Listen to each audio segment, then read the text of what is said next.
Throughout much of the 20th century, the Soviet Union's super spy agency, known as the KGB, had in its possession thousands of secrets gained through covert intelligence operations. The U.S. Embassy staff falls ill for no apparent reason. The CIA opens Project Pandora to investigate. Nina Kulagina attracts the attention of the KGB with her psychokinetic skills. The KGB launches an investigation into poltergeist activity. KGB was trying to create so-called zombie agents who would be sent to foreign countries without realizing that they were Soviet agents.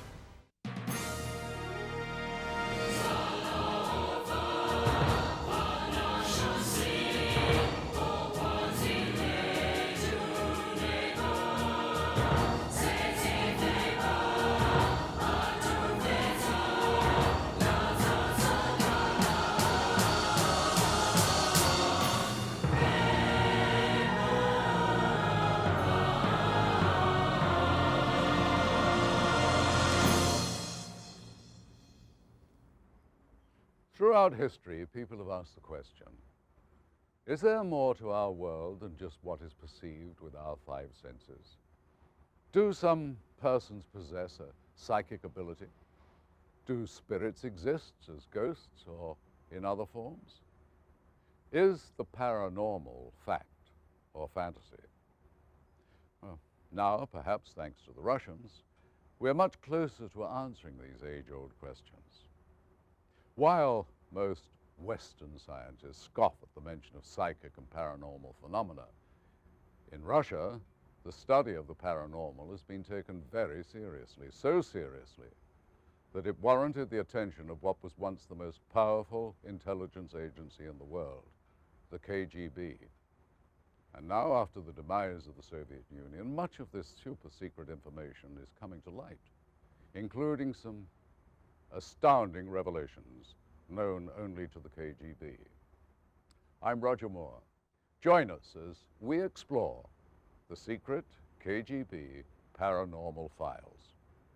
The United States and the Soviet Union have been on opposite ideological sides since they battled over Berlin after World War II. This dispute between the two superpowers evolved into the Cold War. An imaginary line now divided the world into two distinct parts. The Soviets on one side, the United States and its allies on the other. There were no concrete battlefields in this new war. Rather, each country proved its strength through the build-up of their nuclear arsenals and advancements in technology.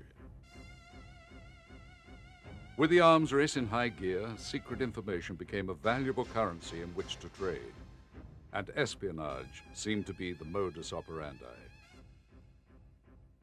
But the Soviets took their intelligence efforts a step further to paranormal espionage. Case in point, the American Embassy in Moscow, a repository of top-secret information. But outside those walls, agents of the KGB turned the embassy into a testing ground for new and more subtle forms of espionage.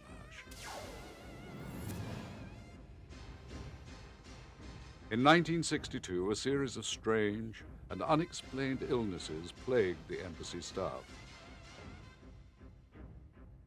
3 ambassadors in a row went home sick with cancer, and then many of the staff all became very ill, depressed, disoriented, feeling very sick, and quite a few of them had to also be recalled because of illness. Naturally, the CIA's suspicions were aroused. Project Pandora, the CIA's investigation into the source of these strange ailments, uncovered what agents called the Moscow signal. A pulsing beam of microwave energy directed at the embassy from a building just across the street. Investigators were further alarmed to find that the beam was focused directly on the office of the ambassador himself, Walter Stossel. Reports of the ambassador's health indicated that the beam was having a profound physical effect. Despite American protests and attempts to shield the building, this irradiation of the embassy continued. When Nixon and his party were visiting there, apparently they began to experience all kinds of symptoms of severe depression and crying fit. And it wasn't just one, it was virtually everyone in the group that was visiting. An analysis of the microwave beam revealed frequencies known to affect human behavior. American intelligence agencies recognized the pattern from their own simple experiments performed on animals. But this was something much more advanced. This evidence pointed to a microwave emitter used for the purpose of mind control. As these experiments went on, a network of Soviet spies began to gather information from their contacts inside Western governments. Even the President of the United States was not immune. What was once one of the most feared intelligence agencies in the world was also the largest. At its peak, the KGB had literally thousands of operatives working both within the Soviet Union and everywhere else on the planet. The Russian Revolution of October 1917 put a violent end to the monarchy of Tsar Nicholas and ushered in a new era of oppressive Soviet dictators. The man who led the revolution, Vladimir Lenin, rose to power, the first in a long line of iron-fisted dictators. During his reign, the powerful OGPU, or secret police, was formed for the purpose of international espionage. The group of secret police became the infamous KGB. The KGB research into the anomalous phenomena had begun in the 1920s, when a special laboratory, so-called dark room, was created. From the middle 1930s, Russian psychics had been persecuted under Stalinist regime, so many went underground. Most had conducted their research, but very quietly. In the late 1920s, Joseph Stalin transformed the country even more by regimenting every aspect of daily life.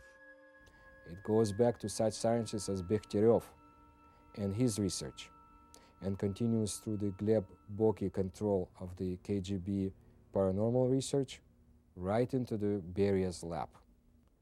Gleb Boki, who was in charge of the paranormal phenomena for the KGB, was a sinister and cruel person who was known to drink human blood. The KGB had conducted psychotronic weapons research on prisoners that were sentenced to die, and also political dissidents. Stalin still managed to brutally stomp out his opposition. When Gleb Boki and people who had studied the anomalous phenomena with him in the KGB were executed in 1937, all of the files were transferred, as far as we know, to the most secret archives of the KGB, and later were acquired by Beria. Some of the files were opened by Beria's people, and the research took very sinister color. When Stalin died, there was a time of chaos in the Soviet Union. Some files of the paranormal were lost. Some were transferred to the dungeons of the KGB. However, the paranormal research went on. Under Khrushchev, great successes had been achieved in the Soviet Union with the paranormal. Some of the first biogenerators and machines to alter human minds came to the scene. The Americans were worried about Soviet research programs because they knew that the Soviet Union would not use it for peaceful means, that the Soviet Union was there to conquer and to overtake the United States. As the century came to an end, so did the power of the Communist Party. By obtaining top-secret KGB files of paranormal research, we are now learning just how far the Soviets went in their research and how they may have used it against their Western adversaries.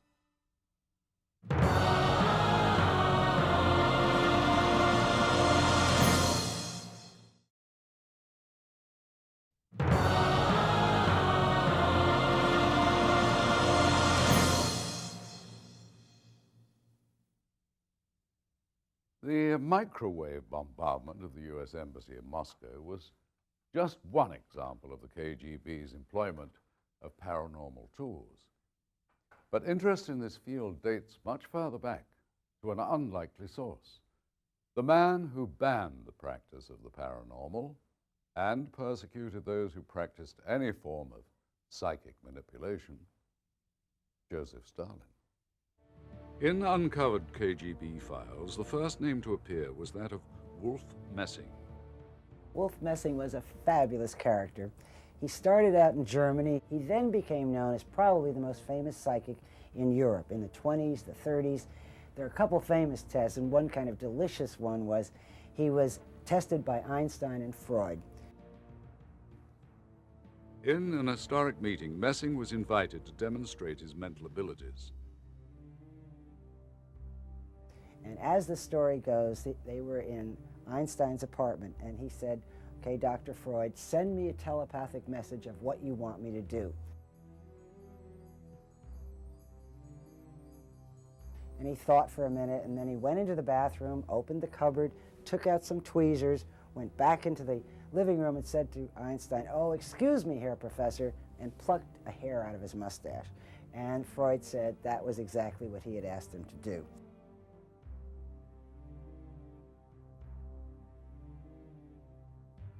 Messing became quite famous for his psychic abilities.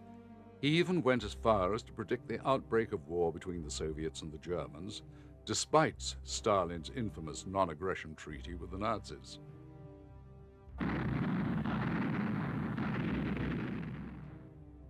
He also predicted the end of the war to the month and the death of Germany's Führer. In light of his reputation, people began to take these predictions more seriously, especially the occult-obsessed Adolf Hitler, who put a 200,000-mark bounty on Messing's head.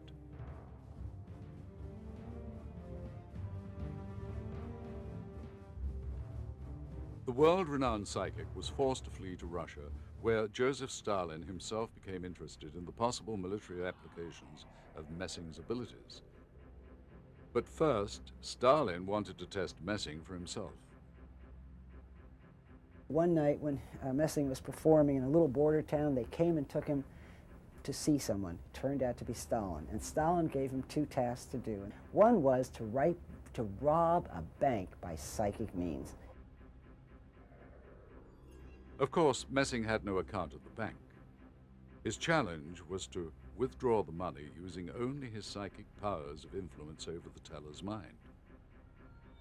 Messing handed him a blank slip of paper and then mentally willed the teller to withdraw 100,000 rubles. Convinced he was looking at a certified withdrawal form, the teller walked to the safe to retrieve the money, and as Stalin's KGB observer watched, the teller returned with bundles of currency and began handing them over to Messing, totally unaware that his own will was in Messing's control.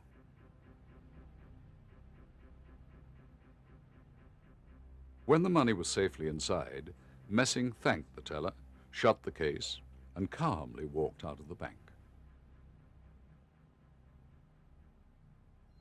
That was test number one, which he passed. And later, apparently, the teller had a heart attack and Messing felt terrible, but the teller lived. Stalin arranged another test.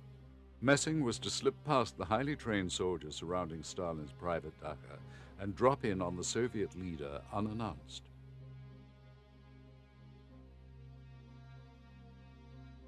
A short while after this challenge was issued, something remarkable occurred. A civilian man offering no pass or pretext made his way into the grounds of Stalin's dacha. Walking past the first ring of guards, he proceeded toward the building and casually walked inside.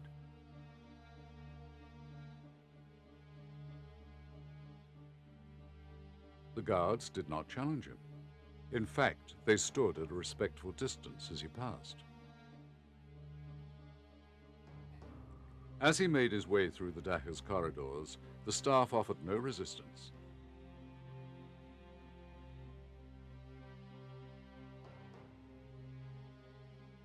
He had nearly made it all the way to Stalin's inner sanctum, where even the servants were veteran secret police officers.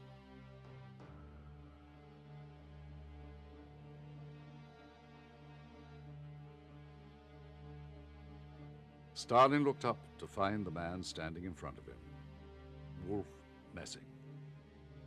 Stalin demanded to know how it was done.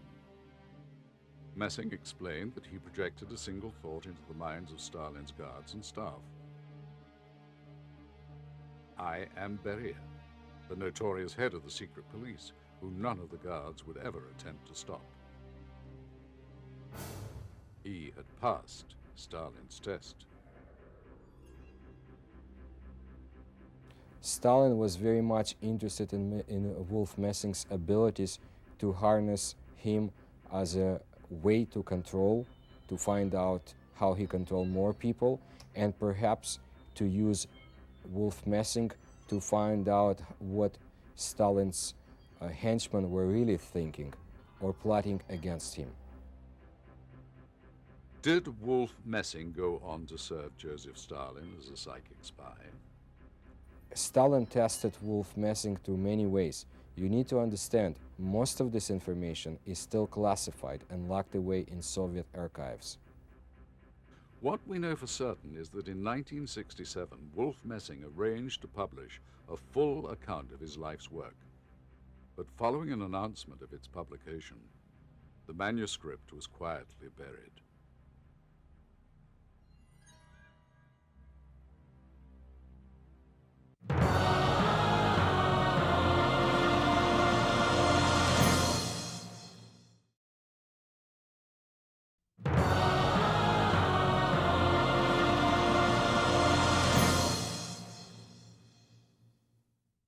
After the initial success with psychic tests, the KGB began to take a more active interest in the paranormal, setting up top-secret research facilities across the Soviet Union. Behind the walls of these facilities, they conducted classified experiments with individuals of frightening psychic ability. Nina Kulagina, alias Nina Malakalova, was the Soviet Union's preeminent telekinetic medium. Her psychic feats were well documented by these home movies and captured by Russian scientists on the secret films you are about to see. By focusing her will upon a target object, Kulagina was able to move objects weighing as much as 1 pound with only the raw power of her mind. During these experiments, she claimed to feel a sharp pain in her spine, and scientists recorded her blood pressure racing up to 180 beats per minute, approximately 70 points higher than a runner during a race.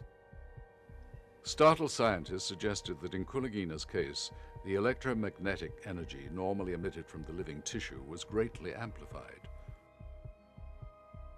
By placing her hands in close proximity to a target object, this energy field was actually able to move it. She was taken to various laboratories throughout the Soviet Union to be measured, studied, researched, and the KGB was behind it, as far as I know. Intrigued by their initial success with Kulagina, Soviet researchers decided to see what the limits of her powers were. They knew she could affect inanimate objects, but what about living tissue, like a beating heart? On March the 10th, 1970, Soviet researchers decided to put Kulagina to the test. She would attempt to alter the heartbeat of a frog. Simultaneously monitoring Kulagina and the animal's heart, they found that the powerful psychic could actually speed up and slow down its rhythm on command. This was a truly revolutionary breakthrough in parapsychology research.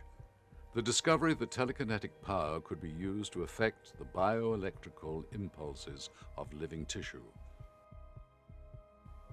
And then, in a disturbing demonstration of her abilities, Kulagina successfully commanded the heart to stop beating.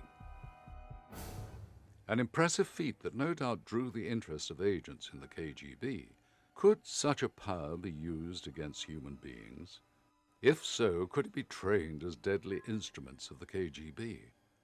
A psychiatrist from Leningrad decided to debunk the psychic himself.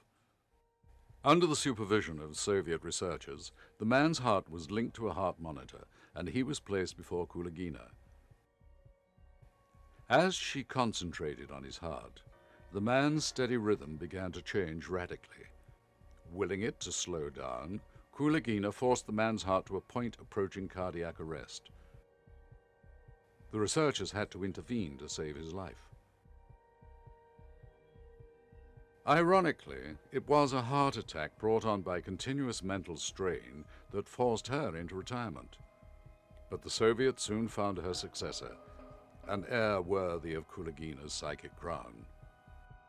Alla Vinogradova, a telekinetic medium who proved herself to be Kulagina's equal in every way.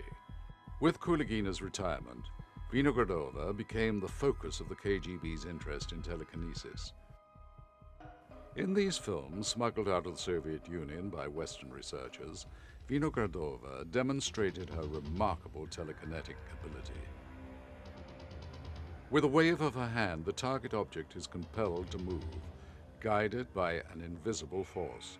The object changes direction several times, totally responsive to her will. Researchers working with Vinogradova claim to be able to feel the electrostatic energy field left near the object after she had moved it. Flashlight bulbs placed near the test site would light up briefly, confirming the presence of this energy. The Soviets had their newest telekinetic medium, equally stunning in her abilities as her predecessor, the powerful Kulagina.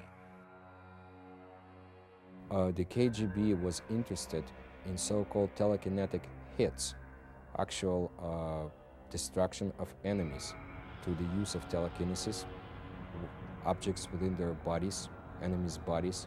So definitely the KGB would be interested. How far they had achieved success, I do not know. If the KGB used such psychics to conduct covert assassinations, they kept no records, and autopsies of heart attack victims would not reveal a telekinetic influence.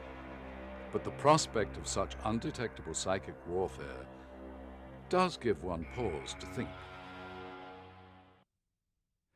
Since their initial experiments with the Moscow signal, the KGB had made significant advances in psychic research.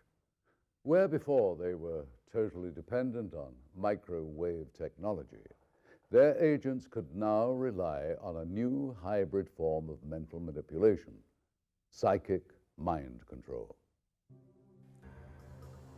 Recently, KGB files have come to light which expose the Soviets' continued fascination with telepathy and other forms of mind control. And it was very prestigious to be a winner and to get all the gold medals at the Olympics and all this sort of thing. So they also went in at chess competitions, and that's one where there's a lot of documented evidence that they did use devices or they used hypnotists to influence the players. Experts in the West worked under the assumption that the KGB would want to keep such advances secret, but it was eventually discovered that the Soviets had a different agenda, putting their paranormal research to use right out in the open for the whole world to witness. Building more bombers, tanks, and nuclear missiles wasn't the only goal of the Soviet Union. The Russians intended to fight the Cold War on a purely psychological level as well. Bagayo City, the Philippines, the site of the 1978 World Chess Championship.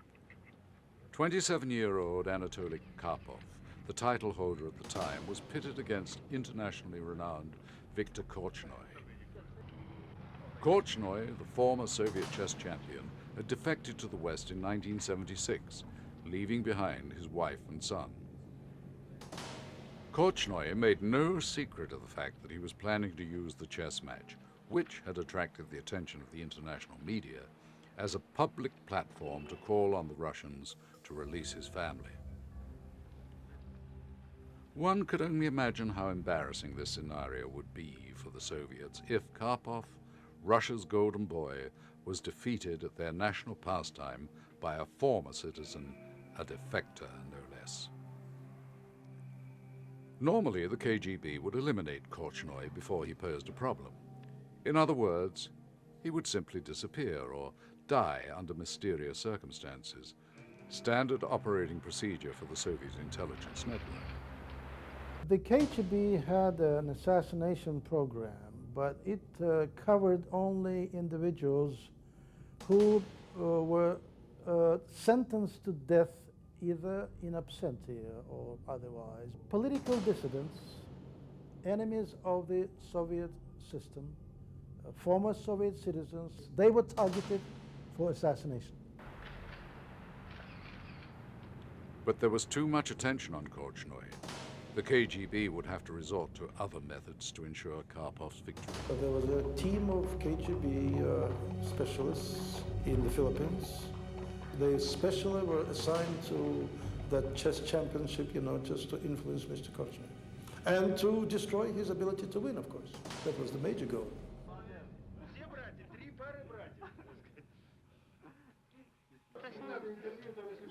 The KGB turned to Vladimir Zhukar, a well-known Soviet parapsychologist. Although it appeared that Dr. Zhukar was a passive observer of the match, Korchnoi himself accused him of being a hypnotist. During the game between Korchnoi and Karpov, it is believed by many Russian researchers that Karpov used psychics on his side to bend Korchnoi's will and to make sure that he loses. Apparently, Korchnoi realized it himself because he made a lot of noise about this. Karpov was one of the wonder boys of the Soviet chess scene, and the Soviet Union would pull no brakes to win. And people in the Soviet Union talked quite openly among themselves about psychics being used by Soviets to make sure that Karpov wins. Dr. Zhukar had a remarkable effect on Korchnoi right from the beginning of the match. Known for his aggressive and dynamic play, Korchnoi appeared unsure, hesitant. His confidence diminished as the games progressed. I believe that in his mind he always used to say, you are a traitor of the Soviet people. You should stop fight against Karpov. You should stop. You must not fight against him. You must lose. Even though he was moved to the rear of the auditorium, Korchnoi still felt the overwhelming influence of Dr. Zhukar. The match itself lasted for a record 78 days, 32 full games. In the end, Korchnoi was defeated. When Korchnoi complained to the Soviets, they explained that Zhukar was simply studying Korchnoi, observing his body language and passing on advice to Karpov. But was there more to it? More than what the television cameras picked up? Did Zhukar, the Soviets' parapsychologist, hold the preeminent chess master's highly trained mind in his grip?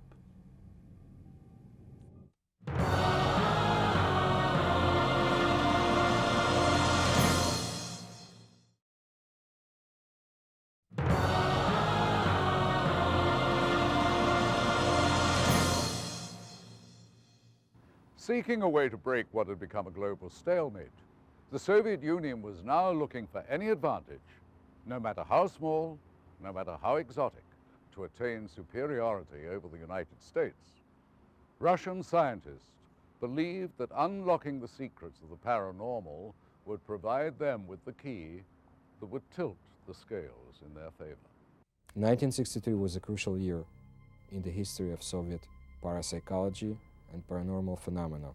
Ninel Kulagina came to the scene, so did Professor Goncharov, the man with no face. KGB research was in full swing.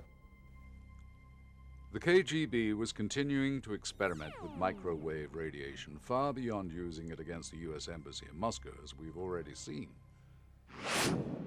Professor Goncharov is one of the top Russian scientists whose work is completely classified. And he is known as the man with no face because no one has been able to photograph him. Microwaves transmitted at particular frequencies could produce a variety of startling results. Such energy had been proven to cancel out the centers for fear and anxiety in the brains of Russian soldiers, turning them into more effective fighters. Goncharov showed two devices used for mind control through acoustic, radiation, and waves. The effect of such devices is horrible. Test subjects seated inside a microwave field could actually hear buzzing and clicking noises inside their own heads, sounds that could be combined and refined to form words, whole sentences. Commands could be beamed directly into the brain of a willing or unwilling subject. He can basically manipulate any human being into doing whatever Professor Goncharov or any other operator want this being to do. How far could these tests go? For that answer, we have to look a little closer to home. American intelligence most likely knew of the ongoing paranormal research behind the Iron Curtain and were quite afraid.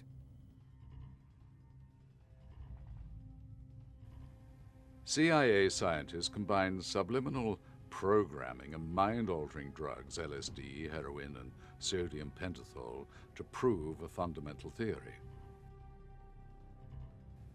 That an unwitting and unknowing individual could be programmed to do the CIA's bidding, potentially even directed to kill without knowing it.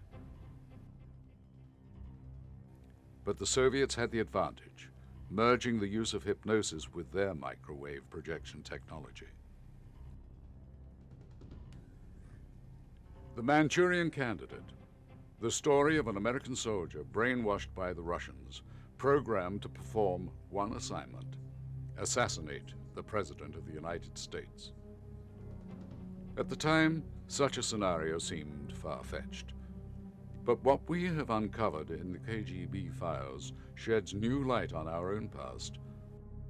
I understand the interest of American public to the assassination squad activity in this country, but I cannot separate this activity from general plans of Russian Federation general staff for the future war against America.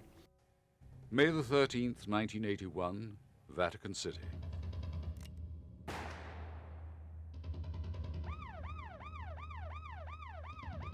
If I understand rightly, you would like to ask me about assassination attempt against Pope. This operation became known, and KGB involvement became known. Mehmet Ali Agca was tried and convicted for the shooting. He was linked to a KGB-backed conspiracy against the Pope. The Soviets were not pleased with John Paul's anti-communist stand in Poland or his support of the trade union Solidarity. June the 5th, 1968, Robert Kennedy fatally shot in the Ambassador Hotel in Los Angeles.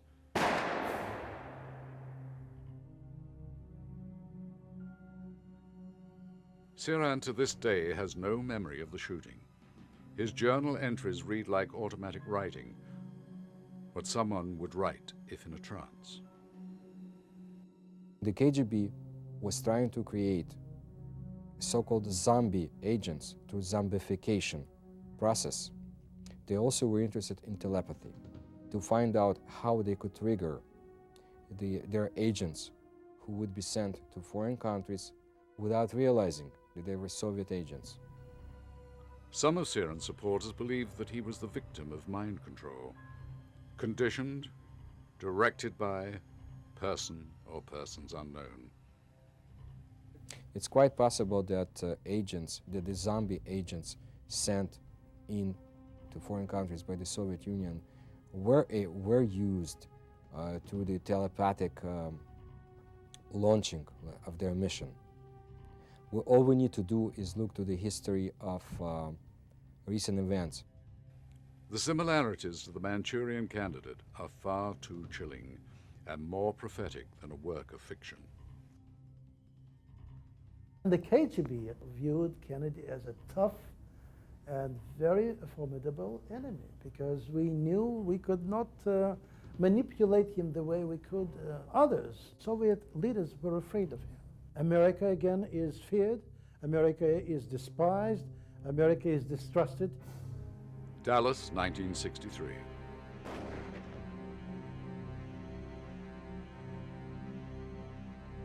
What dispatches you people have been given, but I emphatically deny these charges. Highly protected public figures, also enemies of the Soviet state.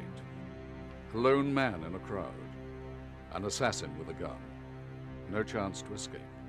Quite possible that the Soviet zombie agents were engaged in assassination plots and carried out their missions. We in Russia, in the USSR, we had highest respect for the President of the United States. We wanted to make a deal with him. We knew he was the man to have a deal with. And that was our message. Frantic activities of almost 100 KGB officers, plus more than 100 diplomats, plus some 50 GRU officers. We were all tasked with one mission, to impress on the American public, foreign diplomats, whoever, that we had nothing to do with assassination.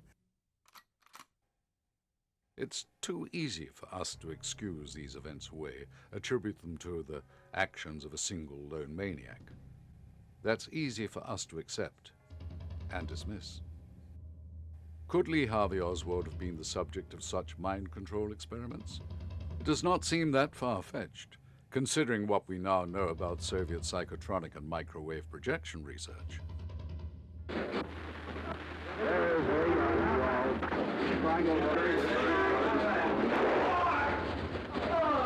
We've been shot. We've been shot. Lee Oswald has been shot.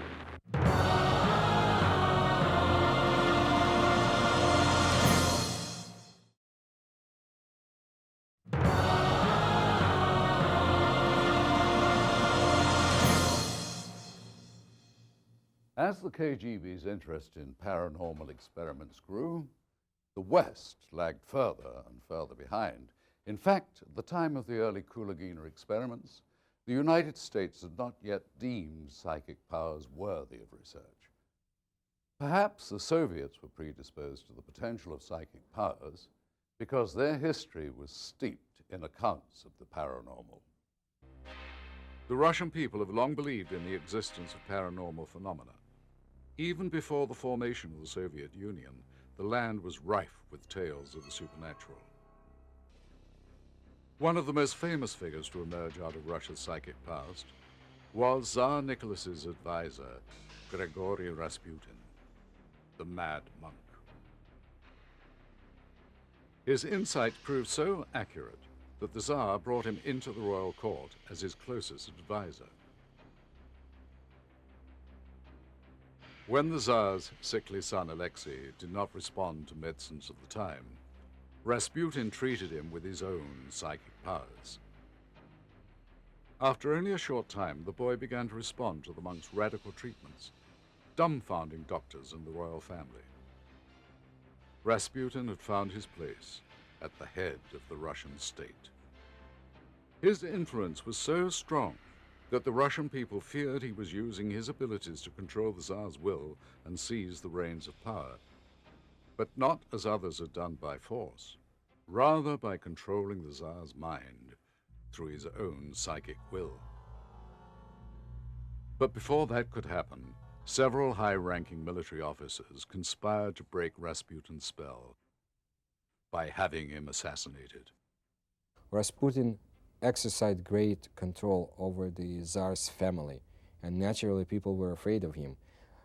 We need to state that Rasputin was not a madman, but a very intelligent human being that could exercise tremendous mental powers. Intriguingly, Rasputin's powers may have been linked to another event in Russian paranormal history, the Tunguska incident. Rasputin was in the area of the Tunguska phenomena in 1908. Very few people know about this, but it certainly could have caused an effect on this tremendous and sinister human being. Something rather dramatic happened in a very far away Siberian forest. There was a huge, and I mean huge, explosion. The Soviet Academy of Sciences came out saying it was neither a comet nor a meteor that hit. Whatever exploded over the taiga at that time was equal to 2,000 bombs that were used over Hiroshima, 2,000 times stronger. We know today that it might have been most likely a spaceship. But there is something else that very few people in the West realize. Soviet scientists had calculated that if an object were to leave planet Venus to arrive on Earth with the least use of energy, this object would have had to leave Venus on June 30th, 1908, exactly when Tunguska object exploded. It would not be surprising if saucers had crashed in the Soviet Union. I have seen evidence that the intelligence agencies, certainly that the KGB has been interested in collecting data. An entire forest was leveled by the blast. Though it was 37 years before the splitting of the atom, it showed the same characteristics as a blast from an atomic bomb. Whatever this thing was that came hurtling out of the sky made a maneuver before it hit. Nearly 60 years after the mysterious Tunguska incident occurred, there were reports of another crashed UFO in the Soviet Union. Veniamin Vereshchagin was an eyewitness to the events surrounding the craft's recovery. Существует свидетельство тому, что осенью 1968 года there is evidence to the fact that in the fall of 1968, there were reportedly a lot of UFO sightings in the area of Sverdlovsk, currently known as Ekaterinburg. On November 27, many residents of Berezovsky Sverdlovsk area observed several fireballs moving across the sky. One of the balls began going rapidly down, and after that, there was a loud sound of an explosion. In a few days, a Sverdlovsk paper published an article. This is a copy of the Sverdlovsk newspaper from November 29, 1968. An article on the front page titled Bebeskovsky Dreams, or What Was That?, gives the state-sanctioned account of what could have been the actual crash. Translated, the Russian copy reads, 5 glowing balls of light appeared over the horizon and started to move in the direction of the city. 4 of the objects moved in opposite directions while the 5th began to rapidly lose altitude and soon completely disappeared behind the forest terrain. Several seconds after its disappearance, there was a deafening explosion. With the Soviet Union and the KGB now in ruins, our investigators were able to negotiate for the purchase of 4 cans of film identified as pertaining to the crash site. What we see now is a small convoy of Soviet troops dispatched to the edge of the Vereshchagin forest, and from the camera's position on top of the troop transport, we can clearly make out the remains of a disc-like object which apparently crashed in the trees. Along with the military personnel, the film shows what appears to be a KGB officer directing the salvage operation. Stanton Friedman, an expert in the field of ufology, seemed to think that the presence of the KGB was only logical, given the fact that the recovery of such advanced technology would establish a clear military advantage over the West. Now, I think that film is worth a detailed investigation. People like to think that what's important about flying saucers, if they're real, is that it means man is not alone. Philosophical concept, if you will. From a government viewpoint, that's not what's important. What's important is technology. The first country to duplicate the flying capability of a flying saucer is going to rule the planet. They can fly circles around anything we got flying and make wonderful weapons delivery and defense systems. So the KGB has collected information. I've talked to people who've gone to the Soviet Union, who have obtained some of that information. I have met a Soviet cosmonaut and other researchers over there. There's no question they're interested. As intriguing as this footage is, it cannot answer the greatest question of all. Where was this alien craft taken, and what became of it? There is speculation that while the government was upholding the Communist Party line, the KGB had established a top-secret research facility dedicated to reverse engineering alien spacecraft. Perhaps it was in one of these remote and top-secret facilities that the Soviet military began to study their vast pool of evidence from UFO sightings.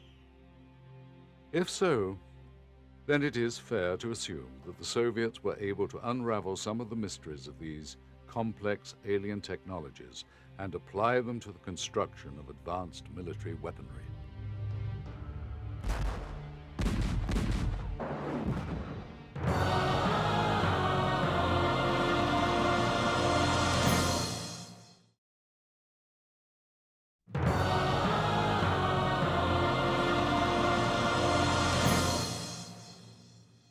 At the close of the 1950s, American intelligence agencies realized the USSR had pulled far ahead in the fields of science and technology.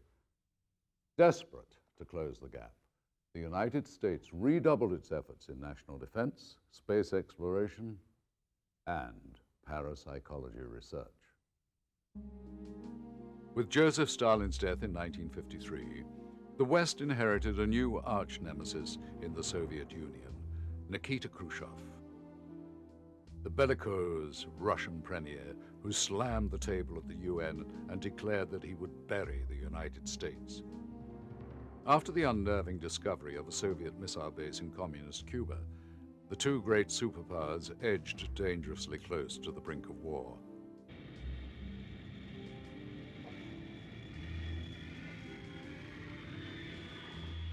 But the threats did not end there. In 1957, America was startled to learn that the Soviet Union had launched Sputnik into orbit. It was launched on top of an intercontinental missile, one that could just as easily carry an atomic weapon into orbit.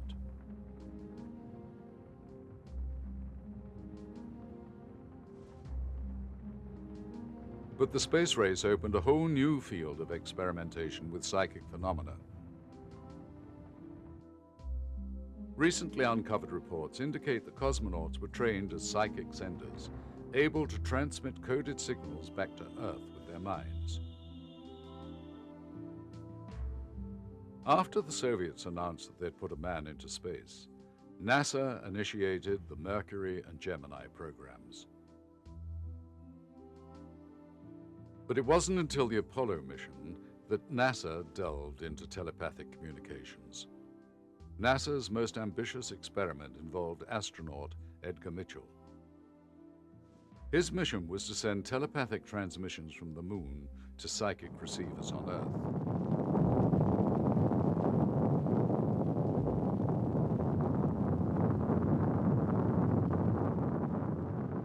Mitchell's accuracy in his transmissions far exceeded mere chance.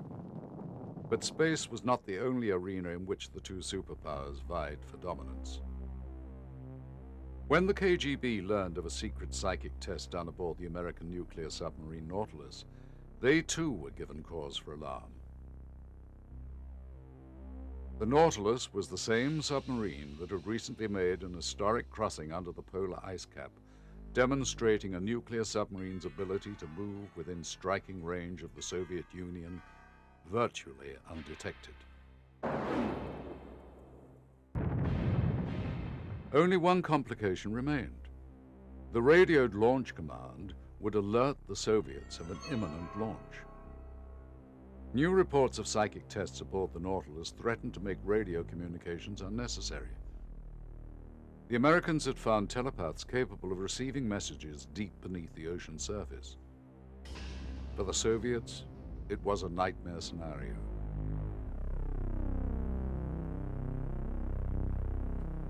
The American submarine could now attack with no advanced warning.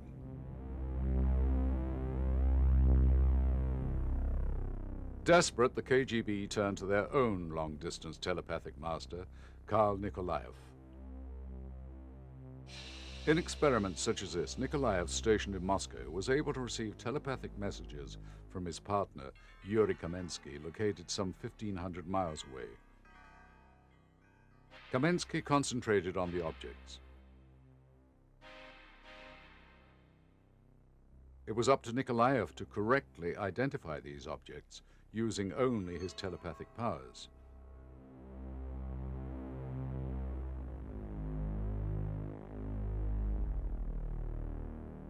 As Kamensky projected the mental images over the vast Russian expanse, Nikolaev correctly identified each and every object. The Russians now had a psychic communication system to counter the American threat.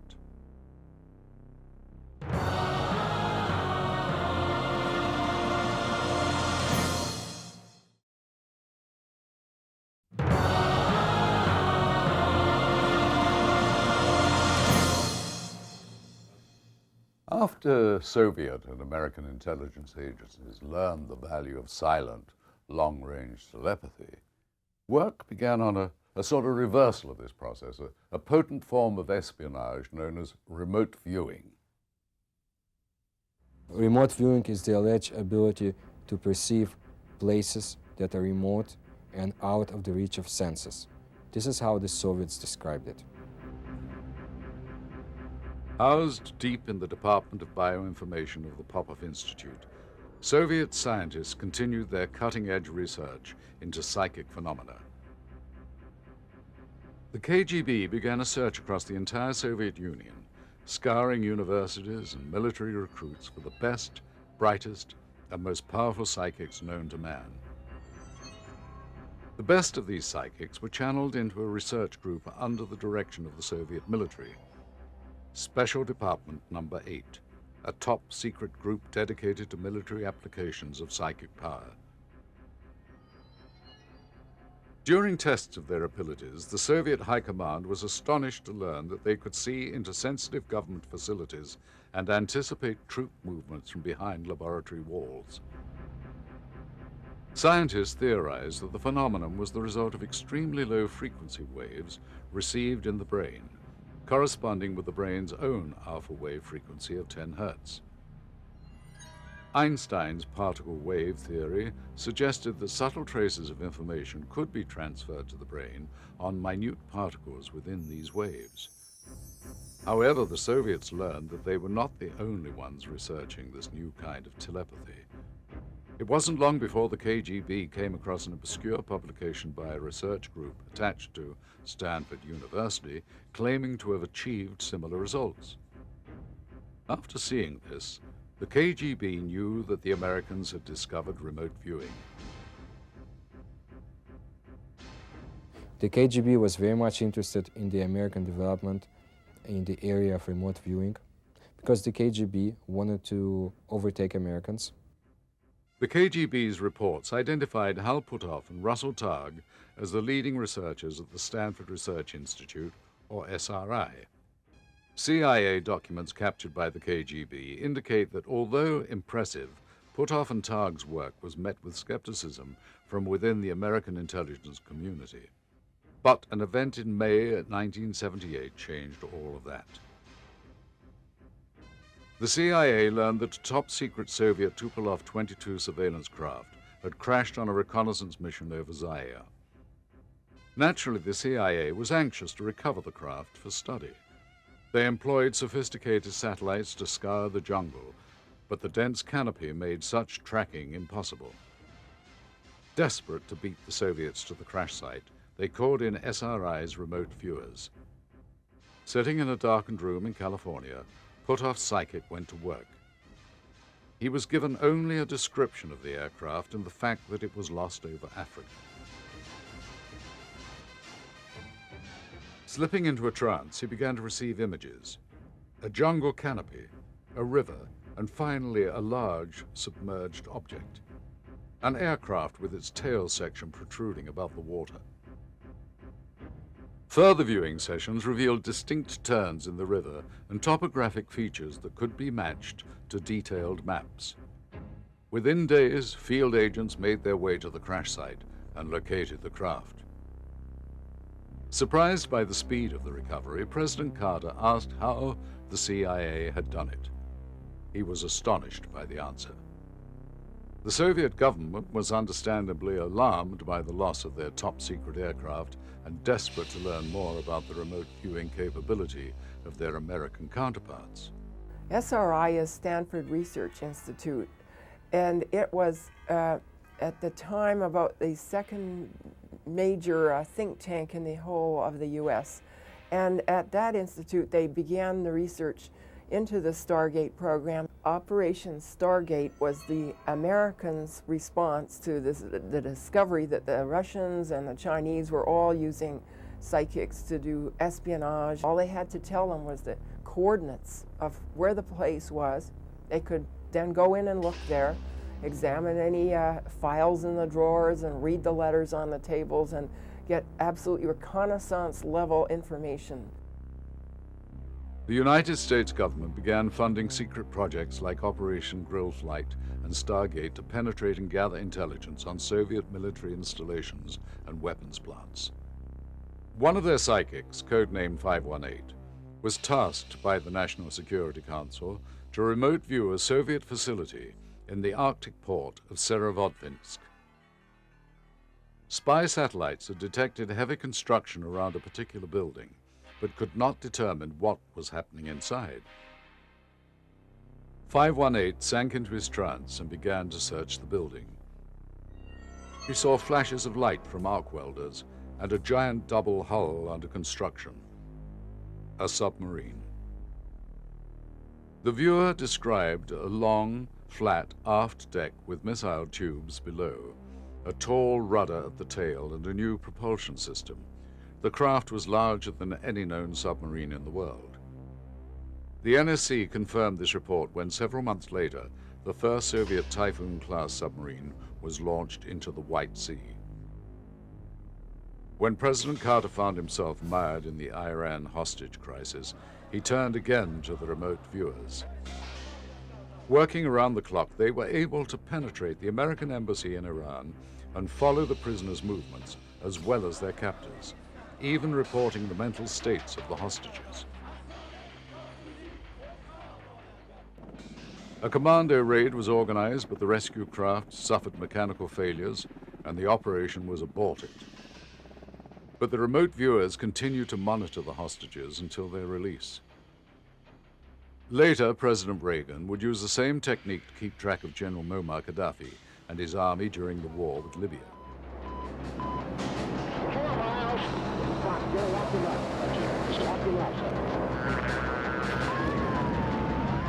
The Soviet Union was very much worried about any kind of American spying, certainly involving remote viewing or any other paranormal phenomena. A remote viewer was by far the most perfect spy ever conceived, and the Americans' dominance in the field began to worry the KGB.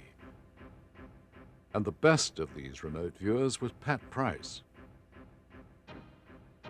Price is seen here with SRI founder Hal Puthoff and a CIA scientist. The detail and accuracy of his remote viewing sessions astonished everyone involved with these secret projects. Over the course of his career, Price spied on impenetrable Soviet bases and submarines running deep in the oceans. It seemed that there was no barrier his mind could not penetrate, including time. In 1973, Price even perceived the onset of the Israel-Yom Kippur War before it occurred. And perhaps of most concern to the Soviets, he could see into secret missile bases where he kept track of the Soviets' arms increase, pinpointed nuclear missile silos, and found code words. The Russians were forced to find countermeasures to the threat of such detailed reconnaissance. After stopping in a restaurant in Las Vegas, Pat Price complained to a friend that he suspected a man had slipped something into his coffee. That night, Price was found in cardiac arrest, and he was declared dead at the hospital. But that's not the end of this strange episode. An unidentified man with a briefcase full of Price's medical records arrived at the hospital and convinced doctors that no autopsy of Price was necessary, and then neatly disappeared, leaving behind the disturbing question: was Pat Price the victim of a KGB assassination?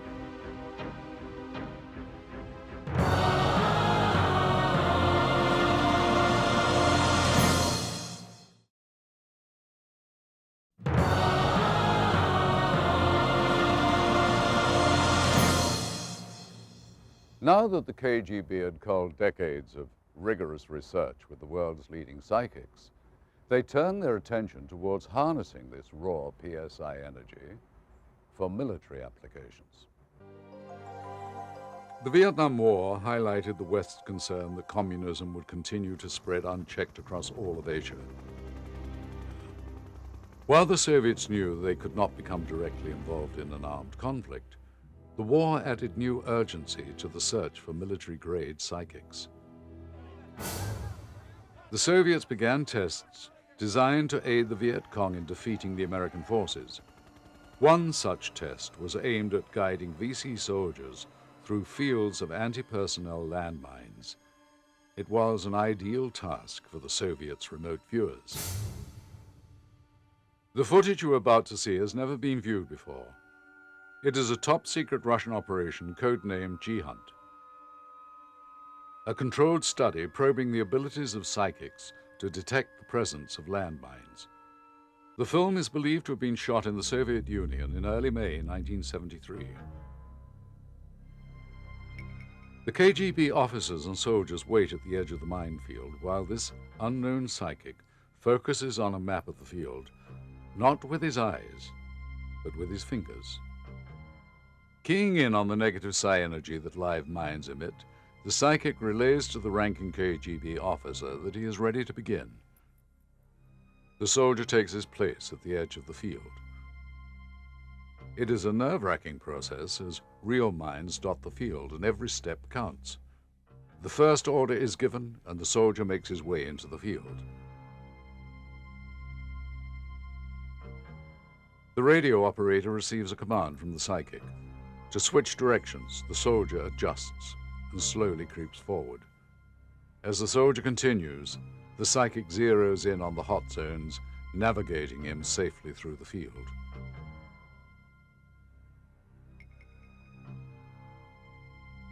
The radio operator in the field relays the psychic's step-by-step instructions.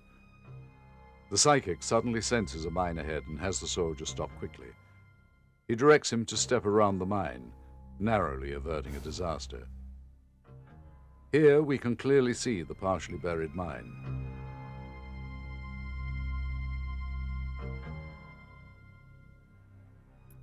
Amazingly, Operation G-Hunt was a success, and declassified records indicate that the KGB implemented the program in Vietnam well into 1976. Why was the KGB so interested in helping the North Vietnamese? Was it simply communist solidarity? Reports in the KGB files suggest that once again, their real interest in these dangerous experiments lay in the advancement of their own psychic research programs. Among the Soviets' first experimental subjects were the Qigong, an ancient order of Tibetan monks rumored to hold vast psychic powers. We do know that in 1945, when the Soviets came to Berlin and liberated it from Nazis, they also liberated Nazi supernatural archives, studies of the supernatural phenomena that had been going on quite extensively under Hitler. Hitler's obsessions with the occult led the Nazis to conduct experiments with these monks and eventually to use them in battle. We also know that in 1945, Soviets, when fighting in Berlin, encountered Tibetans used by German Nazis for their telepathic abilities to stop Soviet machinery. The Soviets found hundreds of burned bodies of Tibetan monks in SS uniforms. The monks would rather burn themselves than be captured by Soviet troops. We do not know how much of their knowledge the Soviets took with them, if any. However, Stalin was very much interested in the whole phenomenon. Soon after the war, the KGB began conducting tests of their own with these mysterious monks. During laboratory experiments, Soviet scientists had them focus on a new target, a human skull.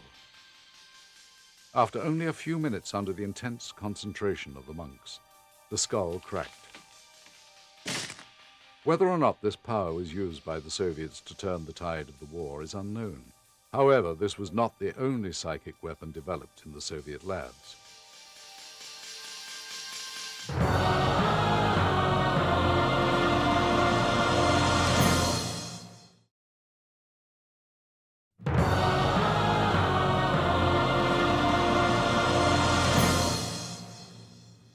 Soviet researchers and psychics continually asserted that a radiant energy field surrounded all living things. And in the case of psychics, that field was simply amplified. However, it wasn't until a Russian scientist made an amazing discovery that researchers were able to see this energy with the naked eye. Semyon Kirillin, a Soviet electrical engineer, had developed a means of photographing the energy fields that he believed infused all living things. Kirillin photography is photography done with electricity instead of light. And whatever you're going to photograph is put on a plate, and then a high-frequency current is run through it. And the image that is shown gives an indication of the energy fields around the bodies. Kirillin's photographs recorded the astonishingly intricate lattice work of energy which surrounds all of us. It was this revelation that attracted the attention of Soviet authorities. The state wasn't interested in purely scientific advances. They had other things in mind. To test the validity of this new technology, Soviet researchers brought in one of their proven psychics, Alla Vinogradova. These photographs of her hands at rest show a relatively normal aura. But as she channels psychic energy through them, the Kirillin photograph clearly shows the change. With such startling photographic evidence, KGB scientists realized that they had found an effective means of identifying potential psi operatives. Is it possible that we're looking at an energy that, until now, only psychics could perceive? Experts believed that these energy auras were composed of many different elements. They could include electromagnetic fields, various types of radiation, or a type of energy that is yet to be classified.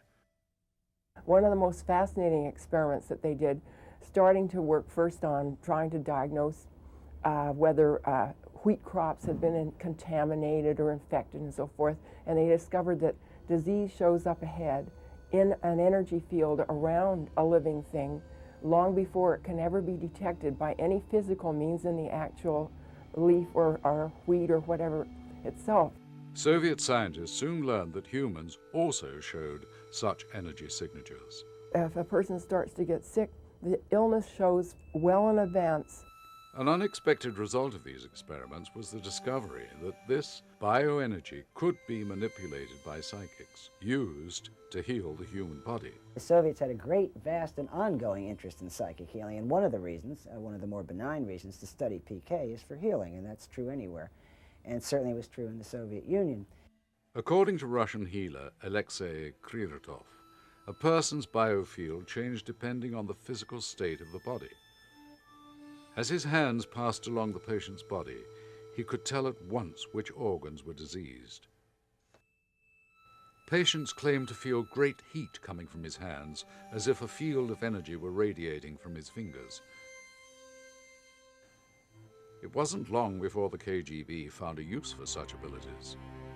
When the Soviet Union's leaders fell ill, great measures were taken not to appear vulnerable to the West and to colleagues within the Soviet Union who were eager to seize power. To keep order, the KGB called in psychic healers like Kriratov.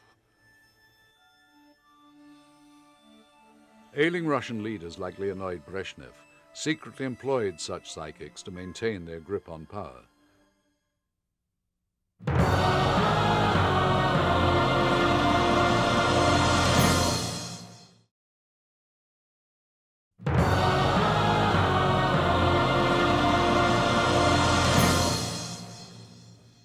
KGB did not limit exploration of the paranormal to that existing within living beings. They also investigated the phenomena of ghosts and spirits. Of course, this study in and of itself is not unique, but the KGB approached it with a different goal in mind. The agency believed that if spirits did indeed exist, it might very well be possible to harness their power for use as a weapon. The Golden Ring is the name given to a loop of ancient towns in an area to the northeast of Moscow. The picturesque beauty of these towns belie their preternatural activity.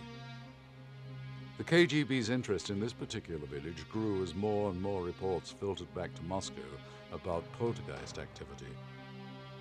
KGB files indicate the first documented poltergeist case was investigated in 1968 in Sustal, a town in the Golden Ring.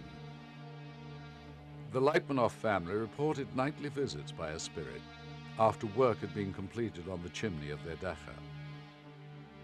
I've been around about 12, 13 years old. I did hear the noises coming from my grandparents' bedroom, which located upstairs. It make just noises, and they blow candles off, and that's about it. So it's harmless stuff. We knew KGB when I investigated for sure, and my parents reported to KGB. By time agents came in, this ghost moved from upstairs to living room, and start to knock out of books from the shelves, and also rearrange items on this rental place. KGB came, take the cameras, they try to take pictures of the host. I never saw this picture, and I just always wondered why this little host wanted by KGB. The Leitmanov spirit was just the first incident the KGB investigated. But there were others. The footage you're about to see has been locked away in the KGB archives until now. What has been captured on this footage is extraordinary, perhaps a little too extraordinary. The agent who led the investigation into this poltergeist activity agreed to speak under the condition of anonymity. A little bit of sprite meant nothing to us. It was a trifle. But we had to investigate. We were looking for a very powerful spirit. And we found one. The magistrate's quarters were inside the city walls. He reported poltergeists. We were astounded when we walked in. Immediately you could sense the presence of something. We wasted no time and set up cameras where the sightings mainly occurred. The first place was the hallway. After 5, maybe 6 weeks, we finally captured something. An image on film.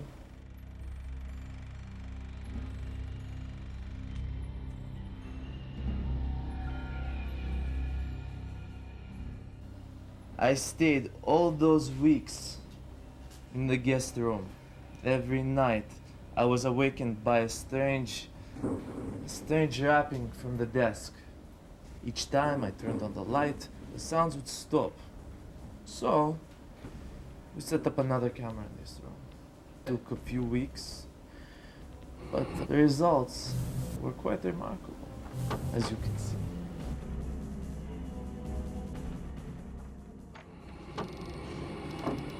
Remarkable indeed.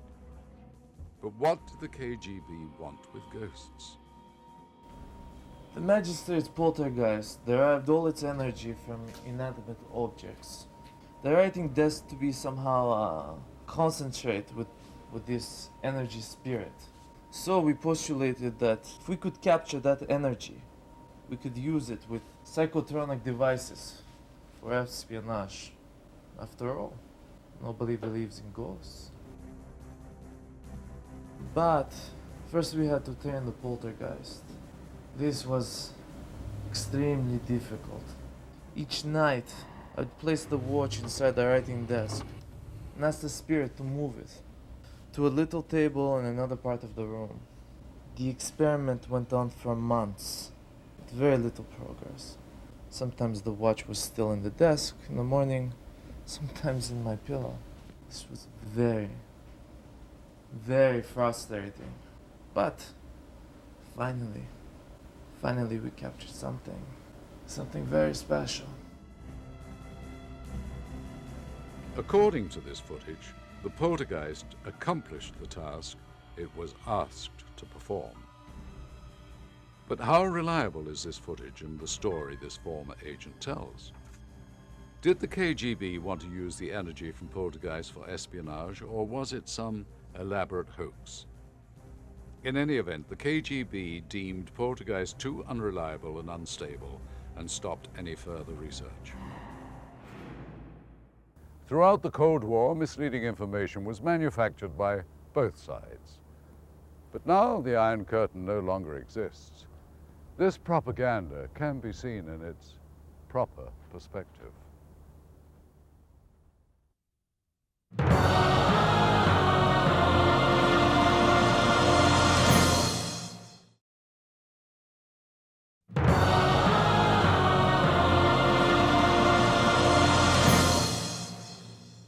With the decay of communism came great political turbulence in the Soviet Union. Evidence gathered from the KGB files indicates that as conditions worsened, rival factions within the government began to unleash the most frightening psychic weapons of all, psychotronics. The Berlin Wall, a barrier that insulated the Soviet Union from the rest of the world. Ultra-secret facilities contained behind that wall were developing weapons of incredible power. The infamous Moscow signal, or microwave energy directed at unsuspecting employees inside the US Embassy. Even Richard Nixon, during an official visit to the Soviet Union, was a target of this program. All the details regarding this operation have yet to be uncovered. Nina Kuligana. Directed by her KGB handlers, Kuligana used the power of her mind to control the heartbeat of a frog.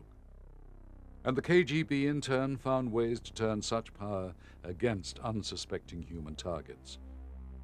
At first glance, these objects look simple enough, harmless, like children's toys. But we now know that the KGB invested millions of rubles in their testing and development. The discovery of the energy associated with psychic phenomenon will be as important, if not more important, than the discovery of atomic energy. 1963 was an important year in the Soviet paranormal research because this was the year when the man with no face, Professor Grigory Goncharov, began his secret research in one of the KGB laboratories, research for the psychotronics weapons. Just as a common battery stores electricity, these psychotronic generators absorb positive or negative psychic energy. Various psychotronic devices have different effects, and if it was programmed to cause illness, you would start to feel kind of depressed and want to cry for no reason, and you feel anxious. And in some cases, it can even bring on heart attacks, and that's kind of a reaction if it's a very, very strong type. A psychotronic generator can influence a whole crowd of people. It can affect a person's psyche, memory, or attention span. General Kalugin was one of the best sources of the information about secret KGB programs, and they hated him with passion. They do it even up to this day.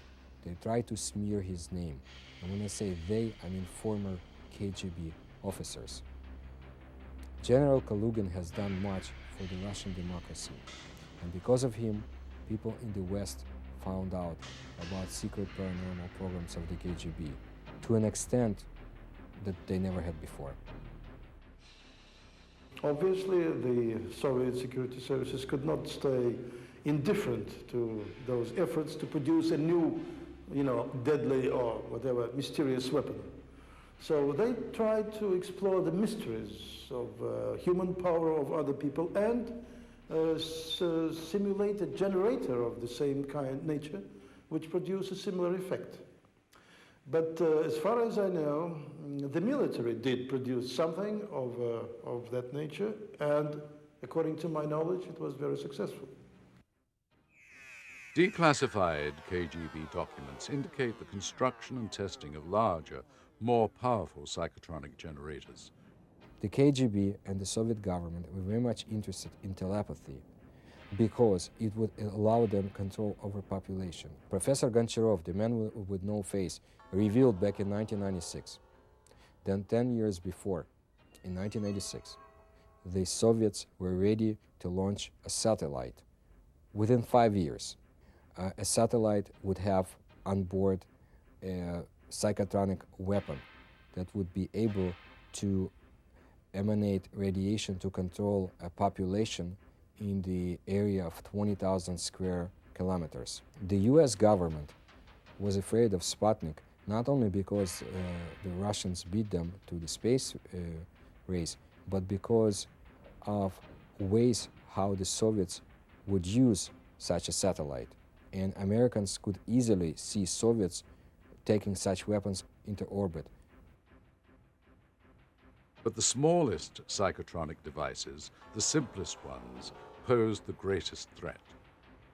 There are many varied functions for each type, and each one is designed for a specific purpose. And also probably depending on the distance at which it could work. Some of them can work with any distance. Up until this point, KGB paranormal research has been dependent upon a handful of powerful psychics. But with psychotronic generators, any KGB agent could unleash this psychic power with the push of a button. With the fall of the Berlin Wall and communism, the Soviet Union was on the brink of total collapse. With government security no longer in place, psychotronic generators were now out in the open for anyone to use. In August 1991, hardline communists attempted to regain control of the Russian government. Russia's newly elected president, Boris Yeltsin, stood against the coup.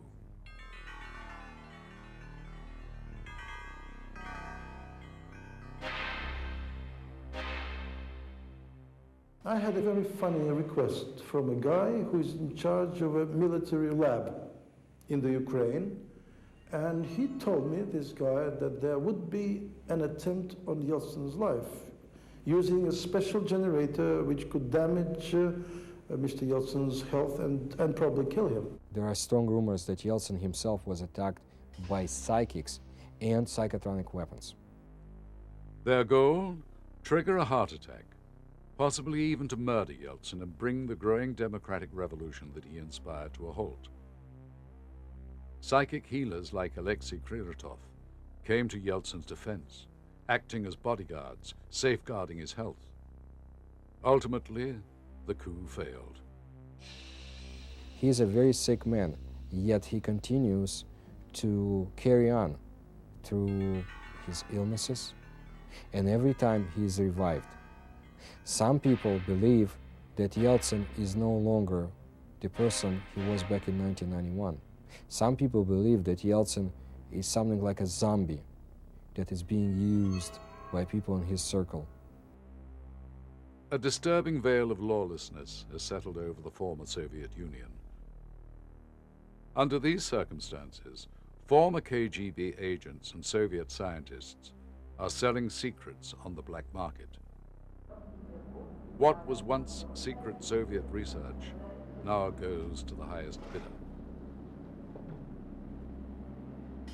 Currently in Russia, it's very hard to know what's happened to the psychotronic generators. Our friend Edward Naumov had warned about this because he said there was no agreement in any of the arms deals to deal with anything of this in this realm. Министерство обороны СССР The Ministry of Defense, the KGB, and other organizations did build psychotronic generators. I know that over 500 million rubles were spent in developing psychotronic equipment. Which brings up the question, where are all these devices?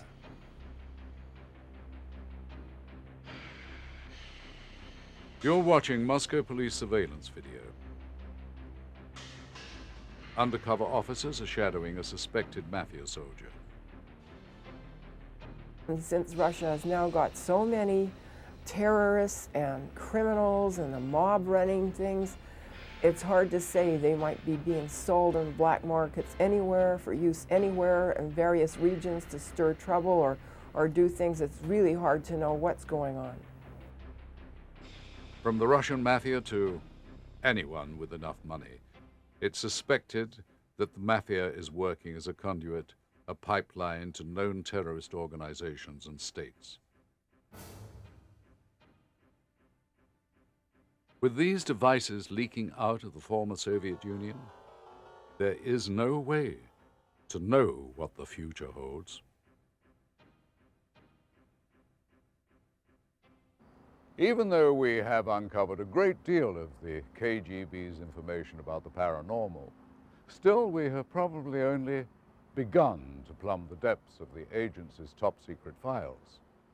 We therefore must wonder what else the KGB uncovered, because whatever it is, the Russians still have it in their possession today. And the biggest question of all is how will they use these incredible discoveries in the future? I hope you've gained some new insights into this controversial and provocative subject through our investigation into the KGB paranormal files. Thank you. I'm Roger Moore.